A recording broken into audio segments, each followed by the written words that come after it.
विष्णुपंत दादरे साहेबांचं व्यासपीठ, या व्यासपीठावरती ज्यांना अध्यक्ष म्हणून बोलवलं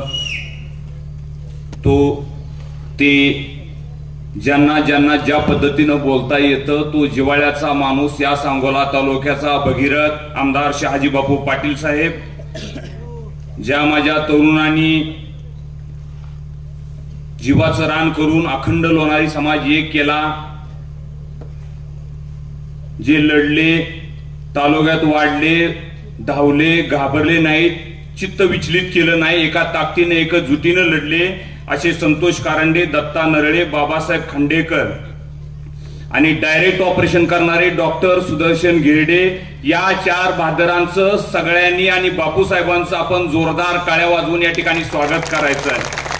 आपणा सगळ्याला माहिती आहे या महाराष्ट्रामध्ये अनेक चळवळी झाल्या. चळवळी करत असताना गोरगरिबाच्या घरातल्या, खेड्यापाड्यातल्या बहुजनांच्या पोरांनी चळवळी केल्या. कोणत्या गावटाग्याच्या, जमीनदाराच्या, इनामदाराच्या पोरांनी चळवळ केल्या नाहीत. या सांगोला तालुक्याचा इतिहास आहे, या मातीला इतिहास आहे. चळवळ कशी होते तुम्ही बघितलंय, तुम्हाला सगळ्याला माहितीये. मला सामाजिक थोडं कमी आणि राजकीय जास्त बोलता येतं, पण तुम्हाला आवर्जून सांगतो, बापूसाहेब या महाराष्ट्राचा इतिहासाचे तुम्ही एक जाणकार नेते आहात.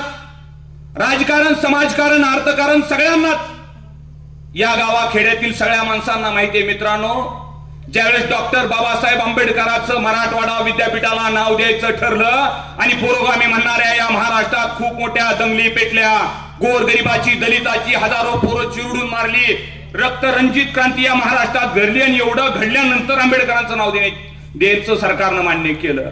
50-40 वर्ष धनगर समाजानं संघर्ष केला. माणसं रानरान मेंढरा मागली, मेंढकी शेळ्या मागली, जनावरं राखणारी गोरगरिबा धनगराची पोरं टहा फोडून मंत्रालयापर्यंत चालत गेली, नागपूरला चालत गेली आणि अनेक समाजाचे नेते पुढे आले. त्यावेळेस कुठं अहिल्यादेवी होळकरांचं नाव दिलं आणि तुम्ही तर 4 बहादरांनी 2-3 तालुक्यातली माणसं गोळा केली. काय जादू केली तुमची तुम्हाला माहिती. 6 दिवस उपोषण, 4 महिन्याचं नियोजन, 2 आमदार, एवढी जुळणी तुम्ही केली आणि 6व्या दिवशी सरकारनं मान्य केलं. याचं कारण आहे मित्रांनो, पूर्वी रामराज्य होतं, नंतर छत्रपतींचं राज्य आलं. दोन्हीही देणारी माणसं होती. लोणार समाजासाठी आज आनंदाचा क्षण आहे. आज समाज जरी छोटा असला, गावखेड्यातला असला, गावखेड्यातला समाज असला तर हत्तीवरून साखर वाटावीनी 12 घोड्यांच्या रथातनं पेढ वाटाव, तेवढा मोठा आज उत्सव या महाराष्ट्रातल्या लोणार समाजानं करणं गरजेचं आहे. आणि तुमच्या एकीच्या, तुमच्या ताकदीच्या जीवावर या राज्य सरकारनं तुम्हाला महामंडळ दिलं आणि त्याचा GR आमच्या हातामध्ये, तुमच्या सगळ्या मोबाईलच्या व्हॉट्सअपला सुद्धा GR असेल. कारण देणारा नेता देव असतो. देणारा नेता एकनाथरावजी शिंदे साहेब देव आहेत, देवेंद्रजी फडणवीस साहेब देव आहेत, अजितदादा पवार साहेब देव आहेत. मागणारे नेते सुद्धा तेवढेच प्रामाणिक आहेत. आमदार शहाजी बापू पाटील साहेब असतील, जयकुमार गोरे असतील, गोपीचंदजी पडळकर असतील, अन्य त्यांच्या पद्धतीनं अनेक नेते असतील, ते मागणारे सुद्धा प्रामाणिक आहेत. आणि तुमच्या मनात जे मागायला गेले होते, भांडत होते, ते सुद्धा नीतिसंपन्न आणि प्रामाणिक होते. म्हणून हे महामंडळ घडलं. म्हणून मी या ठिकाणी सकल लोणार समाज आणि लोणार समाजावरती प्रेम करणाऱ्या गोर गरीब 18 पगड जातीतल्या सगळ्या बांधवांना सांगतो, जर आपण एकीनं, एका ताकदीनं एकत्र आलो, एकामेकाची मनं जुळली, अंतःकरणानं जर आपण एकत्र राहिलो तर निश्चितपणे एक परिवर्तन घडवू शकतो. हे निश्चित झालंय. तुम्ही सगळे यायचं आम्ही बघितलं. संतोष भाऊ तुम्ही सातत्यानं या तालुक्यामध्ये येता, नवत्रे सर पळतात, बाबासाहेबांचा पळतो, सुदर्शन गिरडे तर ते सुदर्शन चक्र आहे, ते कधी कोणाच्या मागे लागल सांगता येत नाही. राजकारण एक वेगळा व्यासंग असणारा माणूस आहे.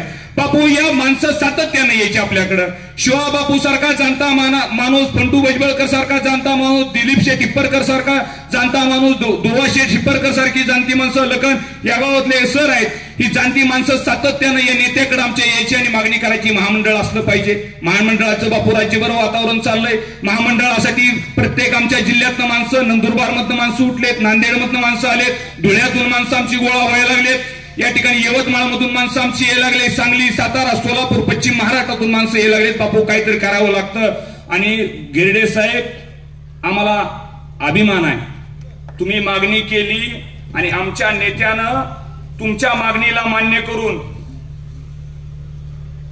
एकनाथरावजी शिंदे साहेबांना लोणार समाजाचं आर्थिक महामंडळ मिळावं म्हणून 17/2/2024 ला तुमच्या सगळ्याच्या विनंतीला मान्य देऊन बापूंनी आर्थिक विकास महामंडळ द्यावं म्हणून ज्या महाराष्ट्रातला गोरगरिबांसाठी, गोरगरिबांच्या प्रती ज्यांची प्रामाणिक भूमिका आहे असे अनेक नेते आहेत. त्यामध्ये आमचा नेता एक नंबरला आहे, याचा सार्थ अभिमान आम्हाला आहे. आणि म्हणून लोणार समाजाला पहिलं पत्र बापूंनी दिलं.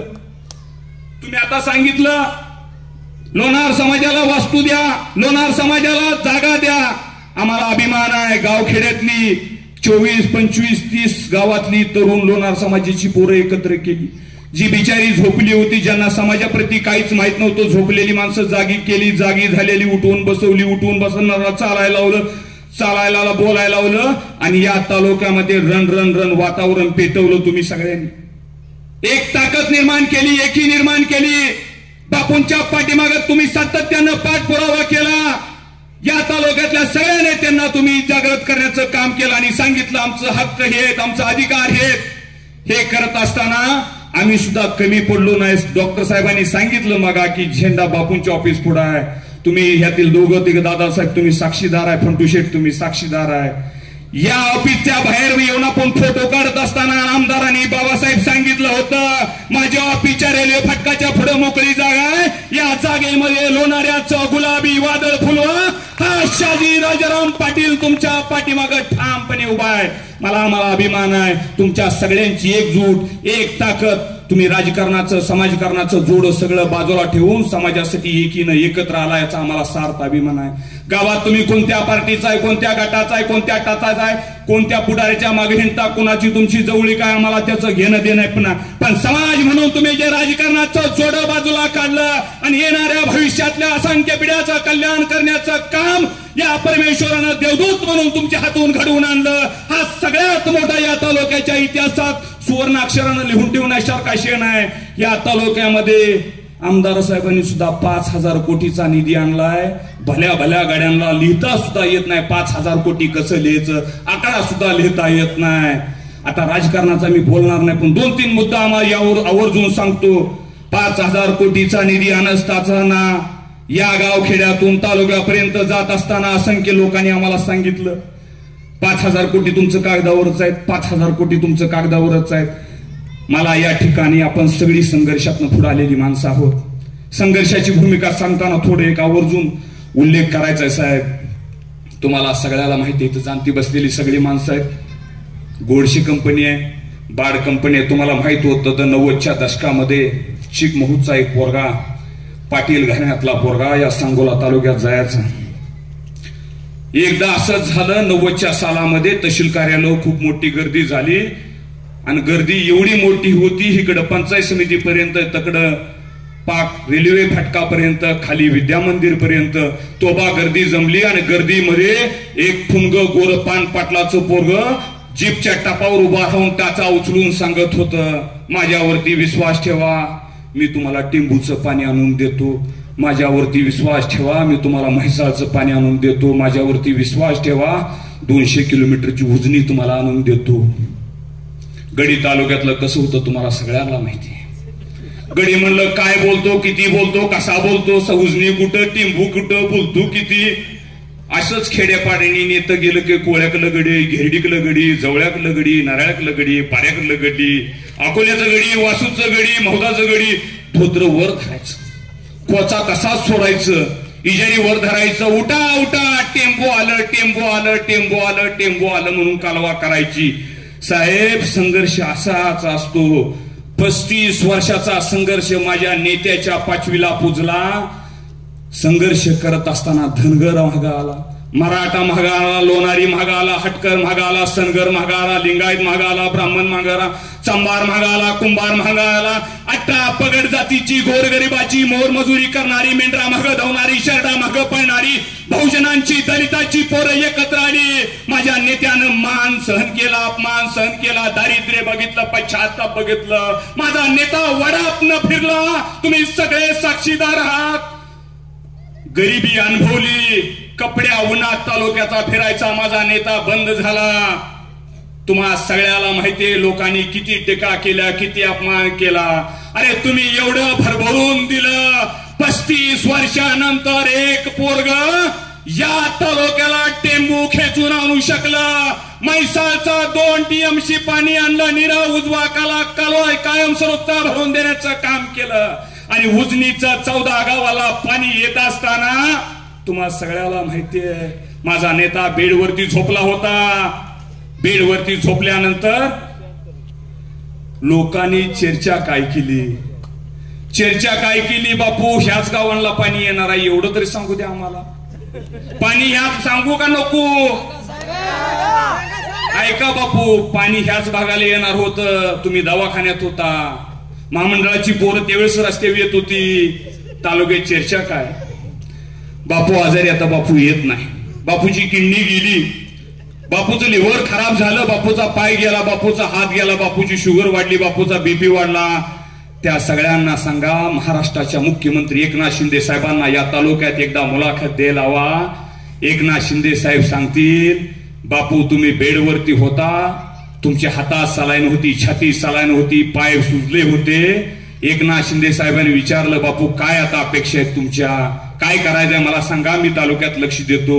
तुम्ही एवढंच सांगितलं. लोटेवाडी पासून लक्ष्मीनगर पर्यंत, नरळीवाडी पासून कमलापूर पर्यंत 16 गावात माझ्या पाणी नाही. राजकारणापेक्षा समाजकारणात जोडलेली माणसं आहेत. पाणी पाणी म्हणून माणसं घरदार सोडून गेलेत. तरणी बांड पोरं उसाचा कोयता घेऊन फॅक्टरीला गेलेत. माय भगिनीच्या डोक्यावरती वसईची पाटी आहे.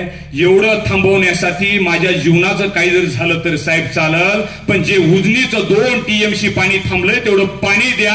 आणि बापू यश आलं, तुम्ही दवाखान्यात होता, एकनाथ शिंदे साहेबांनी उजनीचं पाणी दिलं. त्याच एकनाथरावजी शिंदे साहेबांनी माझ्या गरीब लोणारेच्या पोरांची हाक ऐकली. अजितदादा पवार आणि देवेंद्र फडणवीस साहेबांच्या साथीनं लोणार समाजाला सुद्धा महामंडळ दिलं. ही तुमची सगळ्यांची ताकद, ही सगळी तुमच्या सगळ्यांची एकी माझ्या गरीब लोणार समाजाच्या आणि 18 पगड जातीच्या पाठीमागे ठाम उभा राहावी. या महामंडळाची नियुक्त करताना या तालुक्यातला बापू किमान 2-3 प्रतिनिधी तर जावेत, ही माझी प्रामाणिक अपेक्षा आहे. आणि अखंड लोणार समाजाची हीच भूमिका आहे. एवढंच बोलतो आणि थांबतो. जय हिंद, जय महाराष्ट्र, जय लोणार.